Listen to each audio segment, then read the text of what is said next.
Hey everyone, it's collection week. It's so exciting. So I've got 3 boxes that'll be dropping off tomorrow after work. So I'm excited about that. Um, but there's just something I was thinking about last week in regards to these shoe boxes that I wanted to talk about. And it's pretty much how giving these shoe boxes relates to the 5 love languages, and just kind of like why these gifts seem to be impacting the children so much. And I guess, and it's true, these are, we are letting God work through us, and it is His love that goes through these boxes to the kids. But then, well, if God is love, it's interesting to take a look at that. If you don't know what the 5 love languages are, I will put a link down in the description so you can check it out. And hopefully this video won't be too long. I'm actually taking a little bit of a break from work because I just started working from home this week, and it's a little interesting to say the least. So, I'll get right to it. I'm just glancing at my notes. So if you know about the 5 love languages, and you look at a OCC shoebox, the first most evident one would be the language of gifts. For kids that gifts is their primary love language, these just speak volumes to them. It's amazing. And when you think about the areas where this might be the only gift that they've ever received, or the first gift that they've received, you can understand their reactions from the videos you watch. Like, goodness. Okay, so the next one, and I'm just doing these in order of what I think is like most evident compared to like the least evident. Next one, I think, is acts of service. So when you pack a box and you're packing in those school supplies and hygiene items, like for the older kids, say like the work kits or the sewing kits, pretty much since you're providing for their needs, that speaks a lot. It makes them feel loved because, well, there's someone that cared to send this. The act of sending the box is what really gets to them. And I hope I'm sounding clear and making sense. It's interesting to voice your thoughts when they've been it makes sense to you and they jumble around, and then you try to get it out and you're like, what? But anyways, if you do a little research and think about it, I'm sure you'll probably get it. But yeah, so the act of packing this, sending it out so that their needs are met, that's what speaks to the child, and that's what gets them excited. And you hear about the stories where they're just so enthralled. I got a pack of socks, or I got a bar of soap, or I got my own toothbrush. I don't have to share it anymore. Or it's like, I've got pencils, I've got a notebook. I can go to school now because we couldn't afford those. So it's like, yeah. Okay, next one that I think is quality time. So from what I have written in my notes, for some kids, when they look at these boxes and they think that about how someone put this together and took the time to pack this together, that's what'll be speaking volumes to them.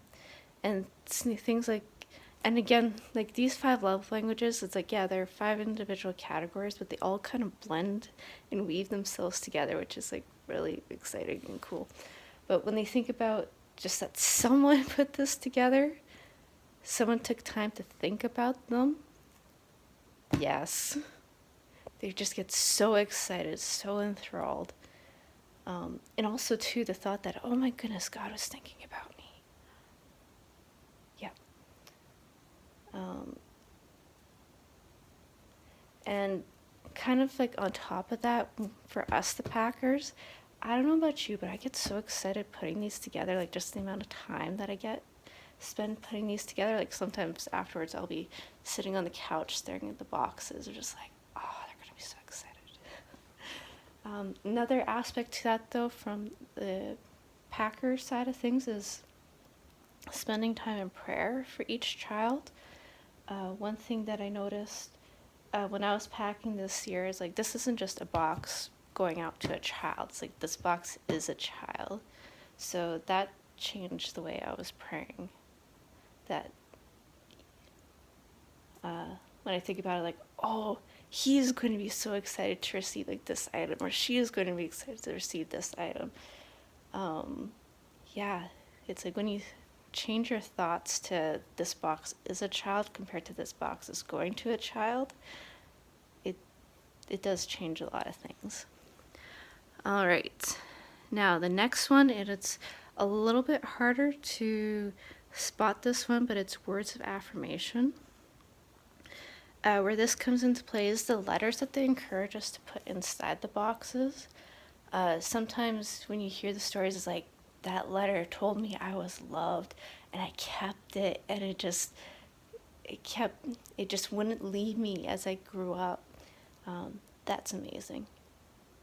So on that note, if you haven't included a letter yet, and you haven't dropped off your boxes yet, I encourage you to do so. You don't even have to do a long thing. What I've done for boxes in the past before is like on the inside of their notebook, I will just write like a simple line like, you are loved, or God loves you, you're awesome, you're great, you're gonna go far. Stuff like that.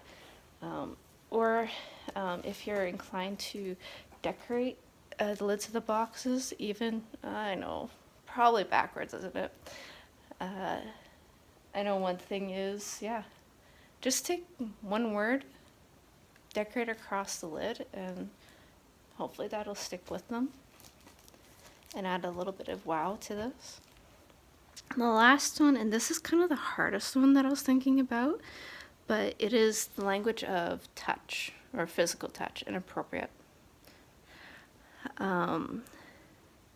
So what I was thinking of, best way to, like for the packer kind of thing, on the packer side of things, it's like when you pray, like putting your hands on it, again, considering that this is a child, consider that you're, say, laying your hands on a child's shoulder and praying for them.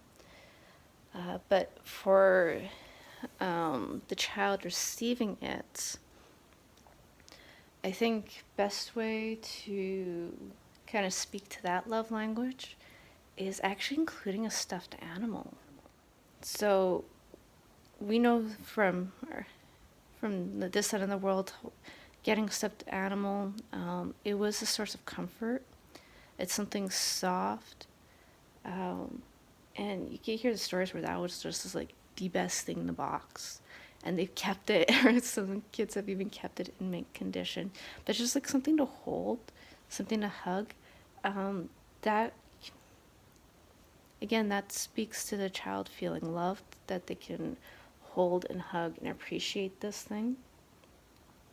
And to a further extent, this goes to like quality time and touch. Including a picture of yourself also helps, because there's that a little bit more of a connection that there's an actual person that was on the other side of this box.